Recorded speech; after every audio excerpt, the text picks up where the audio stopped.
এই ছেলেটা রোজ সকাল 7টায় ঘুম থেকে ওঠে, বাথরুমে যায়, এমনকি বাথরুম না পেলেও সেখানে নির্দিষ্ট সময় বসে থাকে। আর টয়লেটের ভেতরে কেউ আছে কিনা সেটা দেখার কোনো দরকারই মনে করে না। ফেস ওয়াশ বা টুথপেস্ট ঠিক কতটা নেবে সেটাও আন্তর্জাতিক মান মেনে চলে। তার শরীরের ওজন অর্থাৎ বিএমআই একদম পারফেক্ট। লাইট জ্বালালে বা নেভালে সেটা পরপর 3 বার করে। খাবার টেবিলে প্রত্যেকের বাসনপত্র নির্দিষ্ট জায়গায় রাখা চাই তার। অদ্ভুত না? তবে এর পেছনে একটা কারণ আছে। আমাদের আজকের গল্পটা সাইমন নামের এক ছেলেকে নিয়ে। তার বুদ্ধি বা মেধা বিজ্ঞানের ক্ষেত্রে জিনিয়াসদের মতো, কিন্তু অদ্ভুত ব্যাপার হলো সে কাজ করে একজন সাধারণ ক্লিনার হিসেবে। কারণ তার অ্যাসপারজার সিনড্রোম আছে, যেটা এক ধরনের অটিজম। এই রোগের কারণে মানুষের সাথে মিশতে তার সমস্যা হয়। বাইরের দুনিয়ার ব্যাপারে তার আগ্রহ খুব সীমিত। সে একটা ছকে বাঁধা জীবন পছন্দ করে, যেখানে কোনো পরিবর্তন নেই। সাইমনের একটা অদ্ভুত অভ্যাস আছে, সে দেয়ালে সাঁটানো ইমোজি বা ছবি দেখে অন্যের মেজাজ বুঝতে পারে। আর যদি কেউ ভুল করেও তার শরীরে হাত দেয়, তাহলে বিনা কারণে তার হাতে চড় খেতে হয়। যখনই সাইমনের মন খারাপ হয়, সে নিজেকে একটা টিনের ড্রামের ভেতর লুকিয়ে ফেলে আর কল্পনা করে সে মহাকাশে ভেসে বেড়াচ্ছে। কারণ মহাকাশে কোনো ঝামেলা নেই, ভুল বোঝাবুঝি নেই, কোনো আবেগ নেই। আর যখনই এমনটা হয়, সাইমনের মা তাকে ডাকতে থাকে, সাইমন, যেন ওই টিনের ড্রাম ভেদ করে তার মায়ের ডাক পৌঁছাবে। কিন্তু কোনো লাভ হয় না। সাইমনের বাবা তখন ঘুষ হিসেবে ড্রামের ভেতর টাকা ঢোকানো ছাড়া অন্য কোনো উপায় খুঁজে পান না। কোনো উপায় না দেখে মা তখন তার বড় ছেলে স্যামকে খবর দেয়। কারণ সাইমন একমাত্র তার নিজের বড় ভাইকেই পছন্দ করে।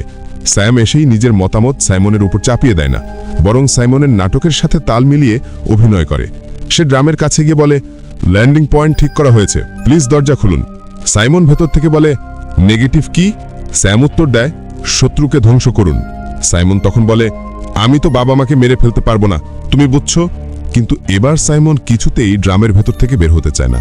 স্যাম তখন বাধ্য হয়ে ড্রামসহ সাইমনকে নিজের প্রেমিকা আফুর বাসায় নিয়ে আসে। আর এই সমস্যাযুক্ত ভাইয়ের দায়িত্ব পুরোপুরি নিজের কাঁধে তুলে নেয়। আফু পরিস্থিতি না বুঝেই ড্রামের ঢাকনা খুলে ফেলে। এতে সাইমন রেগে আগুন হয়ে যায়, যেন কেউ তার দেশ আক্রমণ করেছে।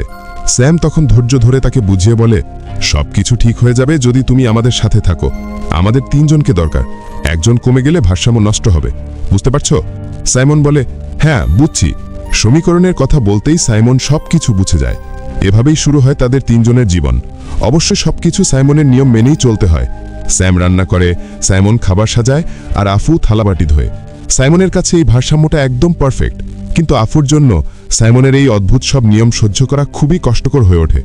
বেশি দিন যায়নি, আফু আর সহ্য না করে স্যামের সাথে ব্রেকআপ করে চলে যায়। সাইমন এটা জেনে খুব চিন্তায় পড়ে যায়। আফু চলে গেছে বলে তার খারাপ লাগছে না। তার চিন্তা হলো, আফু না থাকলে থালাবাটি কে ধোবে? তাদের ভারসাম্য নষ্ট হয়ে গেছে। ওদিকে স্যাম ব্রেকআপের কারণে এতই কষ্ট পায় যে সে সাইমনের কোনো নিয়মের তোয়াক্কা করে না। বাড়ির রুটিন পুরো উলটপালট হয়ে যায়। সাইমন বারবার ভাইকে বলে আফুকে আবার ডেকে আনতে, অন্তত থালা ধোয়ার জন্য। ভাই রেগে বলে, আফু আর ফিরবে না, ও নাক ডাকে, দাঁত কিরমির করে আর পাদ মারে, আমি ওর সাথে আর থাকতে চাই না। কিন্তু সাইমনের কাছে জীবনের ভারসাম্য খুব জরুরি। সে আফুর বাসায় গিয়ে হাজির হয়, জিজ্ঞেস করে সে ফিরে এসে থালা ধুবে কিনা। আফু স্বাভাবিকভাবেই না করে দেয়। সাইমন তখন বলে, তুমি যদি তোমার ওই বাজে অভ্যাসগুলো বাদ দাও, তাহলেই তো ফিরে আসতে পারো। আফু অবাক হয়ে জিজ্ঞেস করে, কি অভ্যাস? সাইমন বলে, ওই যে নাক ডাকা আর পাদ মারা। কোনো উপায় নেই, আফু আর ফিরবে না।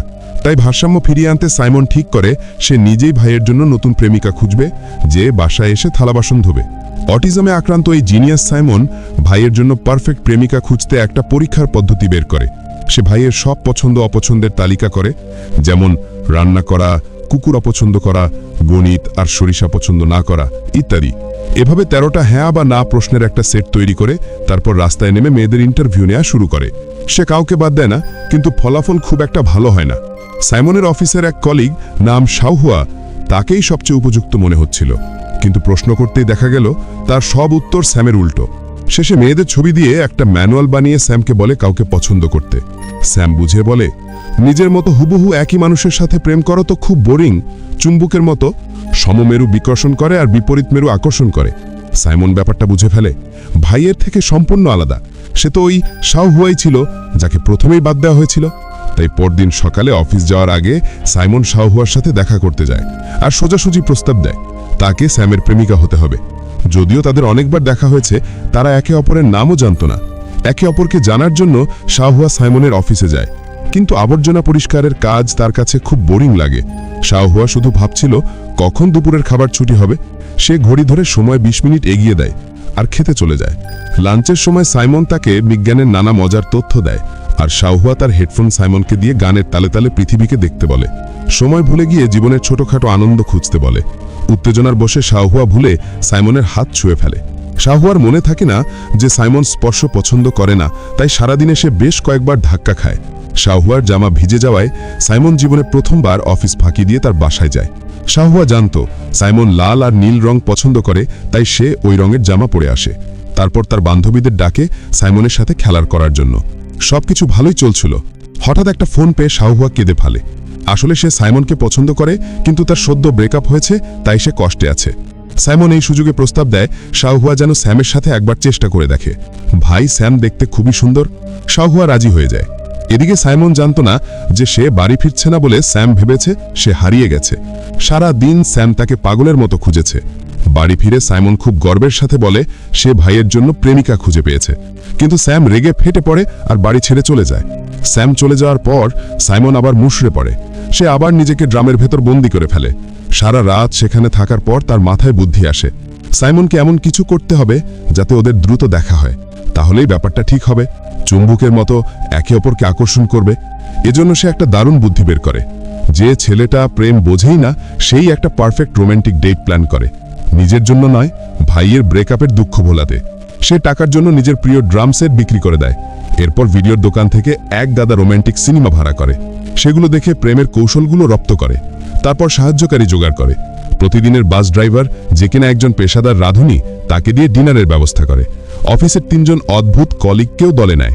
তাদের সাথে মিশে বোঝা যায় তাদের প্রত্যেকেরই বিশেষ প্রতিভা আছে। সব প্রস্তুত হলে সাইমন স্যামকে ফোন করে ডেটিং স্পটে ডাকে, কিন্তু স্যামের রাগ কমেনি। সে ফোন কেটে দেয়। অগত্যা সাইমন রোগ দিয়ে ভাইকে কিডন্যাপ করিয়ে নিয়ে আসে আর শাওহুয়ার আসার রাস্তায় ফেলে রাখে। শাওহুয়া দেখেই বুঝে ফেলে এটাই স্যাম। বাঁধন খুলতেই স্যাম রেগে আগুন, কিন্তু ভদ্রতার খাতিরে মেয়েটির সামনে চুপচাপ বসে থাকে। পরিবেশটা খুব বিশ্রী, কিন্তু সাইমনের অভিধানে বিশ্রী বা লজ্জা বলে কোনো শব্দ নেই। সে তার দলকে ইশারা দেয়।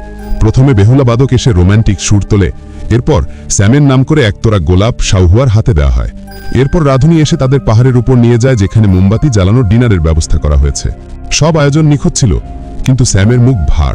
শাওহুয়াকে খুশি হতে দেখে স্যাম ভাবে মেয়েটি সত্যি তার সাথে প্রেম করতে চায়। শাওহুয়া বলে সাইমন এত কষ্ট করেছে কারণ সে তোমাকে অনেক ভালোবাসে।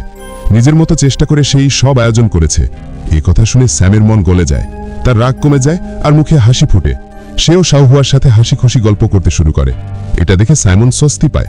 সে ভাবে এটাই বুঝি ভালোবাসা। কিন্তু একটু পরেই স্যাম এসে বলে শাওহুয়া চলে গেছে। তারা বন্ধু হয়েছে, কিন্তু তাদের প্রেম হবে না। শুনে সাইমন অস্থির হয়ে যায়। সাইমন আবার নিজেকে ড্রামের ভেতর বন্দি করে ফেলে। কিছুতেই বের হয় না। কিন্তু এটা কি সত্যি স্যাম আর শাওহুয়ার প্রেম হয়নি বলে, নাকি সাইমন নিজেও বুঝতে পারেনি যে শাওহুয়ার প্রতি তার নিজের অনুভূতি অজান্তেই বদলে গেছে? সাইমনের সব কথা আড়াল থেকে শাওহুয়া শুনছিল। সে যায়নি, লুকিয়ে সাইমনের প্রতিক্রিয়া দেখছিল। সাইমন বের হচ্ছে না দেখে শাওহুয়া ঢাকনা খুলে দেয়। আর এবার সাইমন কোনো অস্বস্তি বোধ করে না। বাতাসে ভালোবাসার গন্ধ ছড়িয়ে পড়ে। শেষে একটা মজার তথ্য দেই, এই সাইমন চরিত্রে যে অভিনয় করেছে তাকে চেনা চেনা লাগছে। তার নাম বিল স্কার্সগার্ড। তার বিখ্যাত সিনেমা হলো ইট, যেখানে সে জোকার পেনিওয়াইজ সেজেছিল।